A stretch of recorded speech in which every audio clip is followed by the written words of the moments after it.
सन 1984 की सुबह का वक्त है। बरसात का मौसम है। 14 जुलाई तारीख है। एक पुराने ईसाई कब्रिस्तान में पुराने दरवाजे की जानिब एक पुराने जमाने का अंग्रेज एक हाथ में छाता लिए आहिस्ता आहिस्ता पहाड़ी पगडंडी पर चला आ रहा है। उस बुजुर्ग अंग्रेज की निगाहें परेशान हैं। कभी वो हिमालय की बर्फीली चोटी की तरफ और कभी कब्रिस्तान की वीरान दीवारों की तरफ देखती हैं। इन निगाहों को अगर कुछ चैन मिल जाता है तो सिर्फ इस खूबसूरत गुलदस्ते को देखकर जो उसने अपनी बगल में बहुत मोहब्बत से समेट रखा है।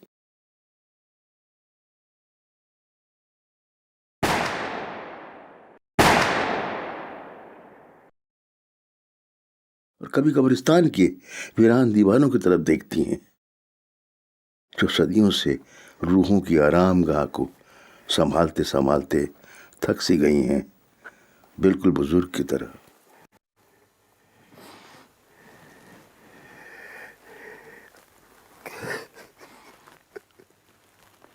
दोनों जहान तेरी मोहब्बत में हार के वो जा रहा है कोई शब गम गुजार के।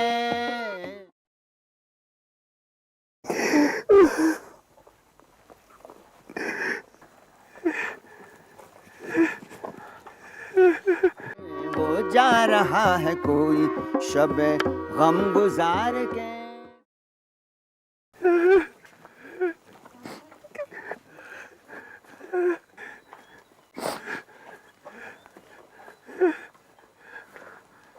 और जब उसके थके हुए लेकिन मुसम्मम कदम उसे आखिर कब्रिस्तान के पुराने दरवाजे तक पहुंचा ही देते हैं तो अंदर बैठा हुआ चौकीदार, जो खुद एक उजड़ी कब्र से कम नहीं है, नजदीक आकर उस बुजुर्ग के चेहरे को ताकता है तो वो भी परेशान हो जाता है कि अंग्रेज बुजुर्ग की आंखें बारिश की वजह से नम हैं या आंसू से। अमर सिंह, मेरी आंखें इतनी भी धुंधली नहीं हुई है कि मैं अपने अमर सिंह को ना पहचान पाऊं। और मुझे भी कोई चश्मा नहीं आया है जो मैं इस नूरे मुजस्सिम को ना पहचान सकूं।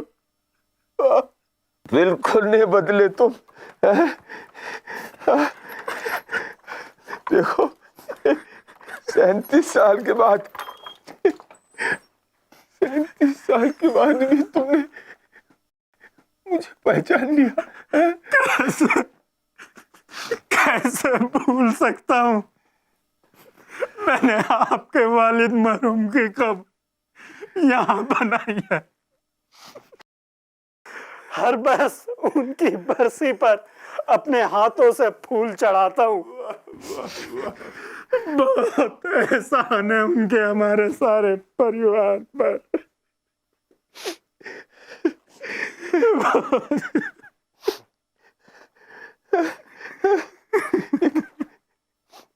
एक बात बताओ,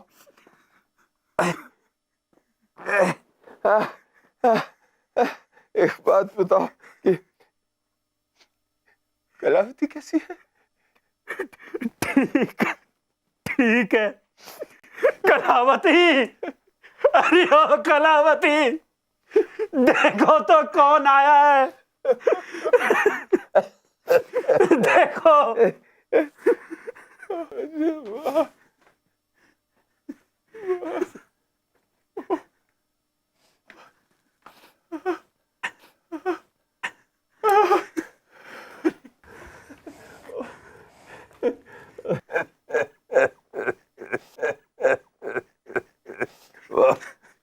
वो आए कब्रिस्तान में।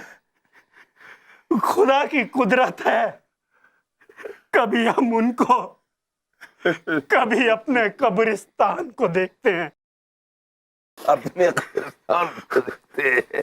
मेहरबान होकर बुला लो मुझको चाहे जिस वक्त, मैं गया वक्त नहीं कि फिर आ भी ना सकूं। लाए उस बुत को इल्तिजा करके, कुफ्र टूटा खुदा खुदा खुदा खुदा करके। वाह, तुम तो अच्छे खासे शायर हो गए हो अमर सिंह। पादरी साहब, आपकी, मौलवी साहब और पंडित जी की वजह से आज भी इन फिजाओं में शायरी गूंजती है। आप पंडित जी से मिले कि नहीं? नहीं, और उन्हें तुम मत बताओ कि मैं आया हूँ। अचानक उनसे मिलकर मैं उन्हें हैरत अंगेज करना चाहता हूँ, हमारे पंडित जी को। एक बात कहूं पादरी साहब, कहो कहो। आज आप 90 साल के हो गए हैं। मुझे पूरी उम्मीद थी कि आप कोफिन पैक होकर आएंगे वो फिर पैक होकर सुन रहे हैं आप। और मैं आपकी कब्र आपके वालिद मरहूम की कब्र के बराबर बनाऊंगा और वहां पर आपको दफन करके चैन की नींद सोऊंगा। लेकिन क्या करूं, मजबूर हूं। ये कब्रिस्तान जिंदा लोगों को दफनाने की इजाजत नहीं देता। जिंदा लोगों को दफनाने की इजाजत नहीं देता, सुन रही हैं आप? लेकिन अमर सिंह, आप भी तो 90 बरस के हो गए हैं। आपकी अस्थियां गंगा में परवाही बगैर मरने वाला नहीं हूं। मैं तुम्हें वो चैन की नींद नहीं सोने दूंगा, क्या समझे? मुझसे पहले तो आप ऊपर वाले को प्यारे हो जाएंगे। क्यों, मैं कुछ गलत नहीं बोल रहा हूँ? अरे कलावती, पादरी साहब के लिए अदरक वाली चाय बना के तो लाना। बिस्कुट भी। अरे कलावती, इतनी जल्दी भूल जाती हो? बिस्कुट से ही काम चलाओगी? कुछ समझी कि नहीं? समझ गई, समझ गई, समझ गई। रब की होवे सना हमेशा, रब की होवे सना, रब की होवे सना हमेशा, रब की होवे सना। दर्शन खान सामा की याद आ रही है। हाँ, मैं उनकी बहुत याद आती है, लेकिन सिर्फ उनकी ही नहीं। अच्छा, एक बात बताओ कि तुम्हारे दर्शन ठीक तो है ना? पादरी साहब, आपका दर्शन आज भी जिंदा है। वो आज भी आपकी राह देख रहा है। चलो एक बार फिर से अजनबी बन जाए हम दोनों। वाह, ये कितना खूबसूरत गाना है, कितना अच्छा बोला। ये गाना किसने लिखा है? साहिर लुधियानवी ने लिखा है। लुधियानवी, फिल्म गुमराह के लिए। वाह, बिल्कुल लगता है कि ये गाना उन्होंने मेरे लिए लिखा है। क्या नाम बताया? साहिर लुधियानवी। साहिर लुधियानवी। उनके कलाम में फैज की शायरी की महक है। फैज की शायरी की महक है। मतलब अमर सिंह, यूं है कि फैज बहुत बड़े शायर हैं।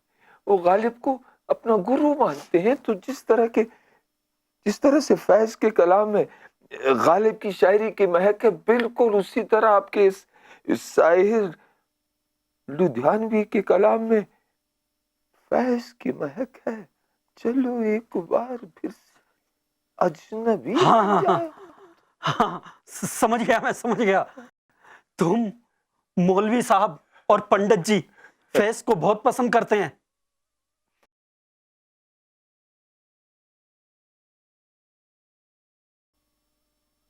कि सबको मालूम था?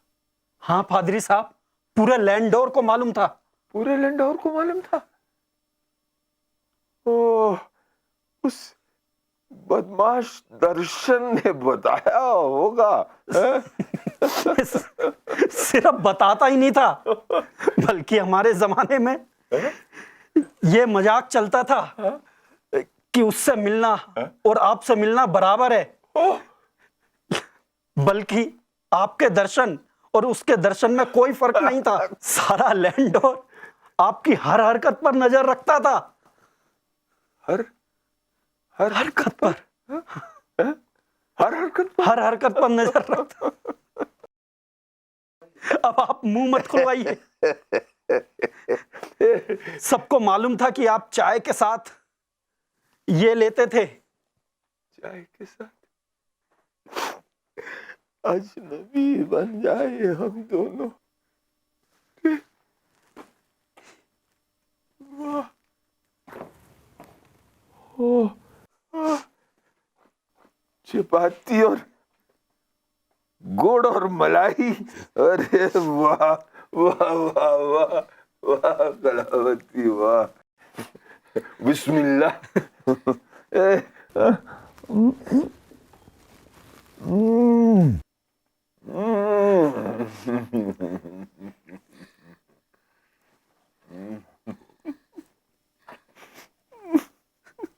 हजारों तरह के ये होते हैं आंसू, अगर दिल में गम हो तो रोते हैं आंसू, खुशी में भी आंखें भिगोते हैं आंसू।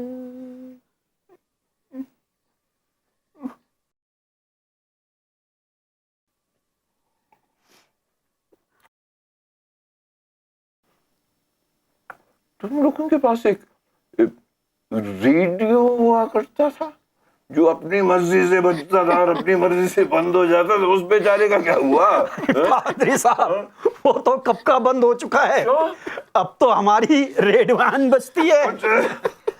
अरे क्या बात है, आप बंद मत हो जाइए, क्या खूब बजती हैं आप। ये बंद होने वाली नहीं। आपको पुरानी चीजें बहुत पसंद है। जी हाँ, जैसे कि आप। गुस्ताखी माफ हो, इस कब्रिस्तान ने एक चीज सिखाई है। वो क्या? जैसे उस शायर ने कहा है, लाई हयात आए कजा ले चली चले। लाई हयात आए, वाह। जैसे जिंदगी सबको लेकर आती है और मौत साथ ले जाती है, ये सच है। उसी तरह हमारा रेडियो कभी बजता है, कभी नहीं बजता था। लेकिन आपकी रेडियो है तो बजती है। बहुत अच्छे, बहुत अच्छे। लेकिन पादरी साहब, ये शेर था किसका? ये शेर उस्ताद ज़ौक़ का है। उस्ताद ज़ौक़ अपने जमाने के बहुत बड़े उस्ताद थे, बल्कि बहादुर शाह जफर के उस्ताद थे, और आप यकीन जानिए वो गालिब से भी मुकाबला हराई किया करते थे।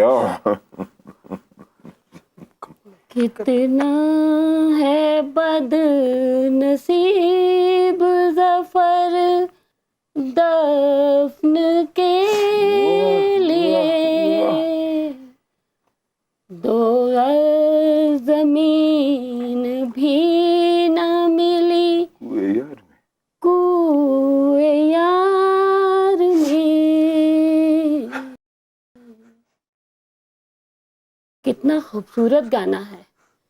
रफी साहब भी क्या खूब गाते थे। बहुत खूब गाती। आपको पता है कि ये गाना किसने लिखा, ये शेर किसने कहा? जफर, बहादुर शाह जफर। हिंदुस्तान के आखिरी मुगल बादशाह ने ये शेर कहा, और वो भी कहा रंगून में। हाँ। अच्छा, वही जिनके उस्ताद थे, वो क्या नाम था उनका? शौक। शौक, आपको बड़ा शौक। मेरे अहमद, शौक नहीं, ज़ौक़। देखिए उर्दू अदब का कितना असर पड़ गया तुम दोनों पर। शौक और ज़ौक़ का भी फर्क मालूम है। वाह वाह वाह। तुम्हें मालूम है कि ये शेर बहादुर जफर ने क्यों कहा? वो हिंदुस्तान के आखिरी मुगल बादशाह थे, लेकिन अंग्रेजों ने उन्हें काला पानी की सजा दी, उन्हें हिंदुस्तान से बाहर भेज दिया गया। कहाँ? रंगून। अब 2 गज जमीन से क्या मुराद अमर भाई? ओ समझा, 2 गज जमीन एक कब्र के लिए। उन्हें कहाँ नसीब हुई? हिंदुस्तान के आखिरी मुगल बादशाह को 2 गज जमीन कहाँ नसीब हुई? रंगून में।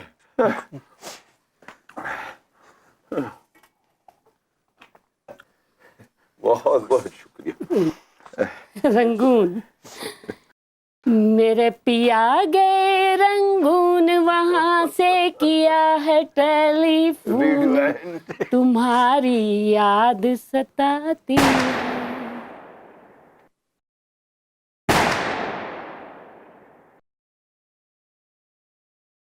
तुम्हारी याद सताती है।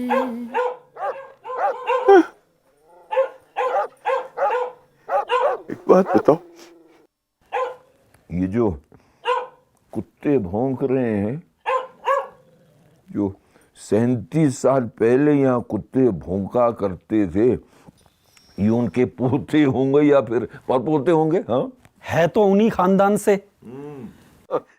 लेकिन ये कुत्ते पुश्तों से यहाँ कब्रिस्तान की हिफाजत कर रहे हैं। हाँ, बिल्कुल तुम्हारी तरह। बिल्कुल तुम्हारी तरह। तुम क्या कम भोंकते हो? अमर सिंह, अमर सिंह, मेरे दोस्त, मुझे एक बात बताओ। जी। तुम्हें क्या यहाँ कब्रिस्तान में डर नहीं लगता? मुझे मुर्दों से नहीं, जिंदा इंसानों से डर लगता है। इतनी बड़ी बात कही तुमने। जिंदा इंसानों से डर लगता है, मुर्दों से? अच्छा, मैं जरा लाई हयात आए कज़ा लिए चले चले, अपनी खुशी है न अपनी खुशी चले।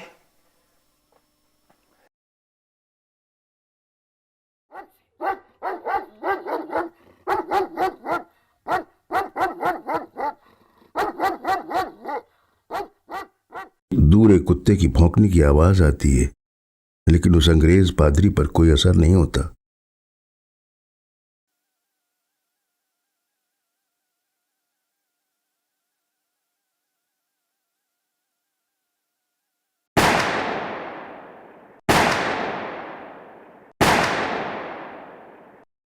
वीरा है मैं कदा खुमो सागर उदास है, वीरा है मैं कदा खुमो सागर उदास है। तुम क्या गए कि रूठ गए दिन बहार के, तुम क्या गए कि रूठ गए दिन बहार के।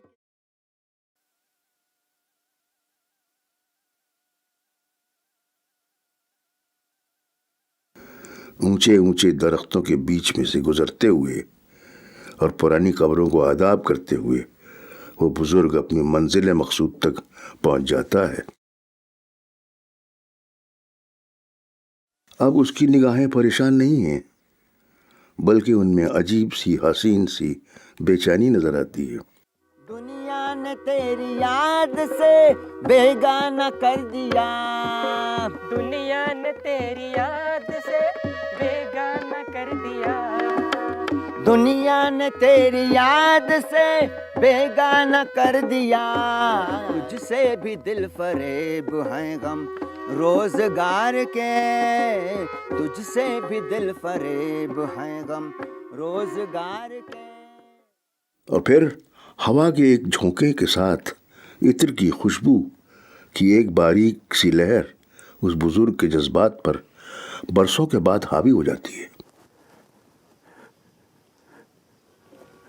भूले से मुस्कुरा तो दिए थे वो आज फैस, भूले से मुस्कुरा तो दिए थे वो आज से मुस्कुरा तो दिए थे वो आज फैज, मत पूछ वलवले दिल ना करदा कार के। कब्र के पत्थर को देखकर उन बेचैन निगाहों को सुकून मिलने का सिलसिला शुरू होने ही वाला था, और वो सिमटा हुआ गुलदस्ता गोया खुद ब खुद उन बुजुर्ग के बगल से आज़ाद होकर कब्र पर सरनगू होने ही वाला था कि अचानक यकायक Do not blaspheme his grave.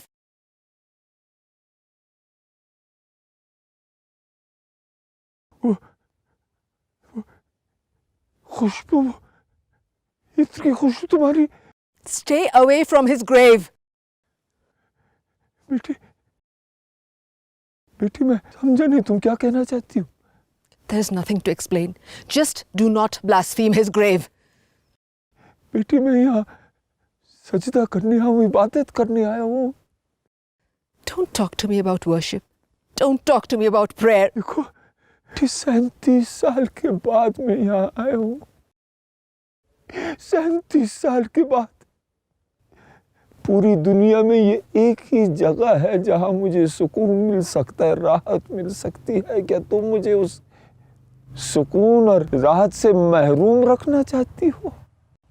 Do not talk to me about peace. Do not talk to me about deliverance. क्या मुझे राहत का हक नहीं? मुझे सुकून का हक नहीं? No. You lost that right the day he died. बेटी,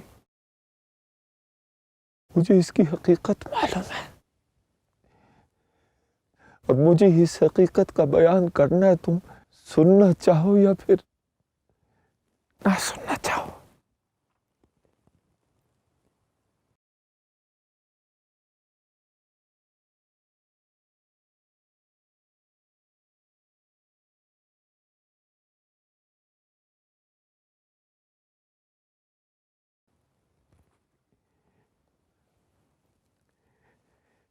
मई का महीना था।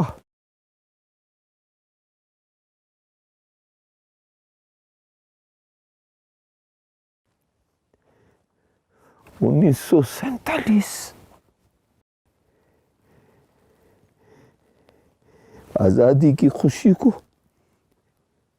बंटवारे की आंधी ने नफरत में बदल दिया।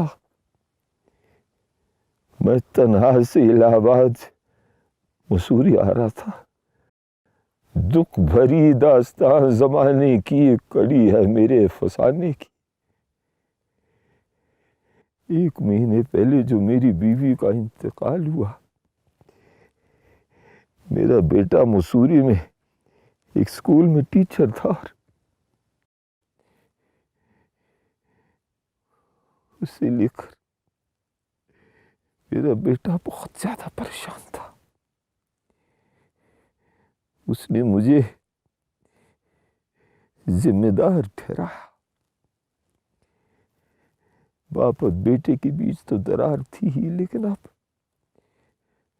वो दरार बढ़ती ही जा रही थी। इस मकसद से मैं मसूरी आ रहा था कि किसी भी तरह से मैं उस दरार को कम कर दूं, और उस मकसद का एक पहलू ये भी है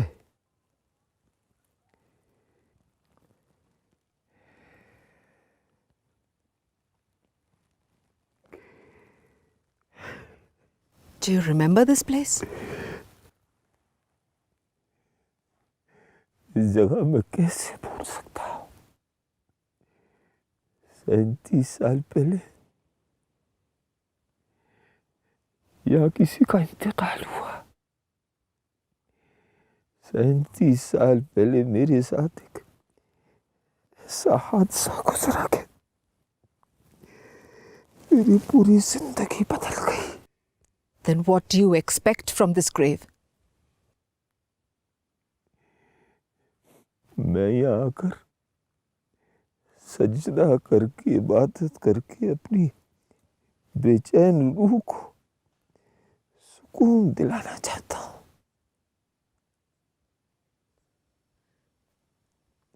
Do you think you'll ever get that peace, that salvation that you're looking for?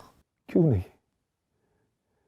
आप अगर पाक दिल से इबादत करें, सजदा करें, तो आपको राहत जरूर मिलेगी, सुकून जरूर मिलेगा। But not to someone who has sinned intentionally. बेटी, परवरदिगार सबसे बड़ा रहीम है। उसके सामने अगर सरनगू होकर तुम माफी मांगोगे, दुआ करोगे, तो वो तुम्हारी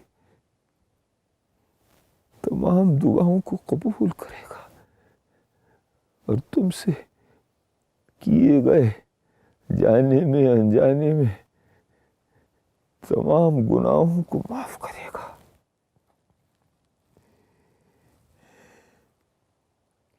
बेटी, इनसे तुम्हारा क्या रिश्ता है? He was my grandfather, my mother's father.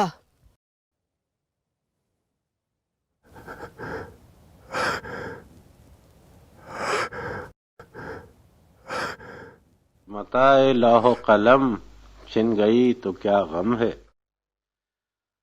मताए लौह कलम छिन गई तो क्या गम है कि खून दिल में डबोली हैं उंगलियां मैंने, और जुबान पे मोहर लगी है तो क्या कि रख दी है हर एक हल्का जंजीर में जुबान मैंने। दिल की बेसूर तड़प, जिस्म की मायूस पुकार। I am your granddaughter also. पंडित जी, क्या पंडित किशोरी लाल और मौलवी तालिबुद्दीन के बीच बंटवारा हो सकता है?